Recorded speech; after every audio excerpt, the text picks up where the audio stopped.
স্বামী স্ত্রী প্রচন্ড ঝগড়ার পর স্বামী রাগ করে অফিসে চলে গেল, আর তার 10 মিনিট পর স্ত্রীর ফোন। স্ত্রী বলল, আমি চললাম তোমার সংসার আর তোমার ছেলে মেয়ে ফেলে, যেদিকে দু চোখ যায়। স্বামী বলল, ঠিক আছে যাও, এটা বলে ফোন কেটে দিল। এটা হচ্ছে বিশ্বাস। দুপুরে লাঞ্চ টাইমে বাসায় এসে দেখে স্ত্রী কোথাও যায়নি, বাসায় আছে এবং রান্নাবান্না করে টেবিলে খাবার দাবার সাজিয়ে রেখেছে। এটা হলো সংসারের মায়া। এরপর দুজন দুই রুমে মুড অফ করে শুয়ে আছে, কারোর সাথে কারো কোনো কথা নেই, কেউ কাউকে খেতেই ডাকছে না, আবার নিজেও খাচ্ছে না। এটা হচ্ছে অভিমান। বিকেলে স্ত্রী তার বাচ্চাকে নিয়ে কোচিং এ চলে গেল। এটা হচ্ছে দায়িত্ববোধ। স্বামী বেচারা প্রচন্ড ক্ষুধার্ত হয়ে ডাইনিং টেবিলে গিয়ে দেখে দুটো প্লেট সাজানো, দুটো গ্লাসে পানি ঢালা। তারপর কি ভেবে যেন ফিরে এলো রুমে। তারপর ঠিক করলো স্ত্রী ফিরে এলে দুজনে একসাথে খাবে। এটা হচ্ছে অপেক্ষা। তারপর রুমে ফিরে এসে স্ত্রী মোবাইলে একটা টেক্সট করলো, তুমি যে কারণে যেতে পারোনি আমি সে কারণে খেতে পারিনি। এটা হচ্ছে ভালোবাসা। হারিয়ে ফেলার পর আফসোস করে লাভ নেই, থাকতে মূল্য দিতে শেখো, হারিয়ে ফেলার পর না। ভাগ্যবান তো সেই ছেলে যাকে হারিয়ে ফেলার ভয়ে একটা মেয়ে প্রতিনিয়ত কাঁদে। একটা রিলেশন বিয়ে পর্যন্ত টিকিয়ে রাখতে হলে দুজনের মাঝে একজনকে প্রচুর পরিমাণে বেহায়া হতে হয়। ভালো থাকার জন্য রাজপ্রাসাদের প্রয়োজন নেই, শুধু ভরসা পাওয়ার মতো একজন মানুষই যথেষ্ট।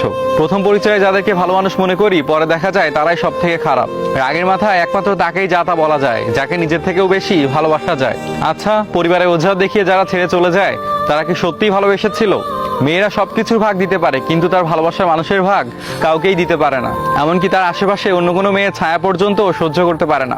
একটা অচেনা পথে কয়েকবার হাঁটলে সেই পথটি চেনা হয়ে যায়, কিন্তু একটা মানুষকে যুগ যুগ ধরে দেখে আসলেও মানুষ চেনা বড় দায়। সব ছেলেরা শরীর খোঁজে না, কেউ কেউ একটু ভালোবাসা পেলেই নিজের সবকিছু বিলিয়ে দিতে পারে।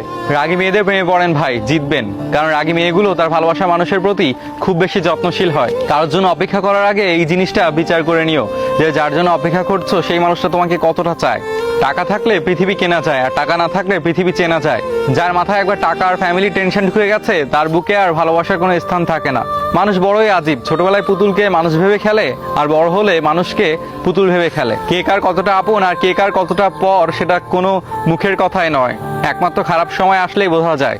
এই শহরে কেউ কারো নয়, প্রয়োজন ফুরিয়ে গেলে প্রিয়জনও বদলায়। যার জন্য তুমি কষ্ট পাও সে কিন্তু তোমাকে ছাড়াই হেসে বেড়াচ্ছে। মানুষ তোমাকে কতক্ষণ ভালো বলবে জানো? যতক্ষণ তুমি তাদের মন রেখে চলতে পারবে। মেয়ের জামাই যদি মেয়ের কথা শোনে তবে বলবে ভাগ্যক্রমে একটা ভালো জামাই পেয়েছি, আর ছেলে যদি তার বউয়ের কথা শোনে তাহলে বলবে ছেলেটার মাথাটা খেয়েছে।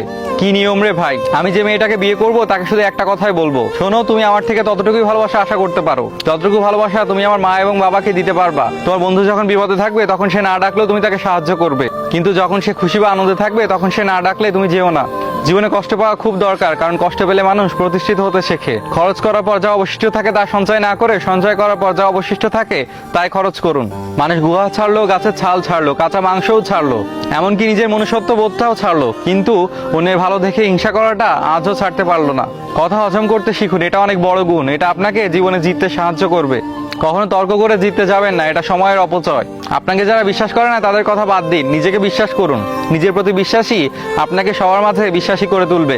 কেউ তোমাকে খারাপ ভাবলে তুমি কিছু মনে করো না, কারণ একজন মানুষ সবার প্রিয় হতে পারে না। তুমি তোমার বিবেক দিয়ে নিজের পথে চলো। যে চেনার তোমাকে নিশ্চয়ই চিনবে, যে বোঝার সে তোমাকে নিশ্চয়ই বুঝবে। বেশি কথায় সম্মান নষ্ট, বেশি আদরে সন্তান নষ্ট, বেশি লবণে তরকারি নষ্ট, বেশি ভালোবাসায় জীবন নষ্ট।